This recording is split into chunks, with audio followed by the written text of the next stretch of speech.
Hi అండి. ఏంటి ఆకుకూరతో ఈ వీడియో అనుకుంటున్నారా? దీనికి ఒక స్పెషాలిటీ ఉంది. చూడండి, దీనికి ఎలా చిన్న చిన్న హోల్స్‌లా ఉంటాయి కాడలకి. ఇది జూన్, జూలై, ఆగస్ట్‌లోనే వస్తుంది. దీని పేరు తూటి కూర, నాట్ తోటకూర. సో ఇది ఓన్లీ మనకి వర్షాకాలంలో వస్తుంది. ఓపెన్ ప్లేసెస్‌లోకి వెళ్ళి తీసుకోవద్దు. ఓన్లీ పొలంలో గట్ల మీద వస్తుందంట. సో చాలా హెల్త్ బెనిఫిట్, సీజనల్ ఆకుకూర కాబట్టి. సో నార్మల్గా ఎలా వండుకుంటామో ఆకుకూరలు ఫ్రై, అలానే ఆయిల్, జీలకర్ర, ఆవాలు, ఎండుమిర్చి, వెల్లుల్లి, కరివేపాకేసి, పసుపేసి మంచిగా తాలింపు ఫ్రై అయిన తర్వాత ఇది వేసుకోవాలి. ఇంకా మంచిగా ఫ్రై అయిన తర్వాత ఉప్పు, కారం లాస్ట్లో వేసుకోవడమే. బాగుంటుంది, చాలా బాగుంటుంది టేస్టీగా. సో దీంట్లో మెయిన్ పార్ట్ వచ్చేసి ఏంటండి అంటే సన్నగా కట్ చేసుకోవాలి. అండ్ మోర్ ఓవర్ ఇందులో వాటరు, టమాటో అనేది యాడ్ చేయొద్దు.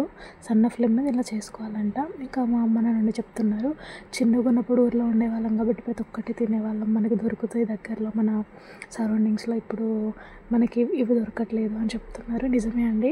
మైగ్రేట్ అవ్వడం వల్ల కొన్ని ఫుడ్స్ కొన్ని మిస్ అవుతూ ఉంటాము. సో నాకైతే లక్కీ ఊరు వెళ్ళినప్పుడు దొరికింది. That's all for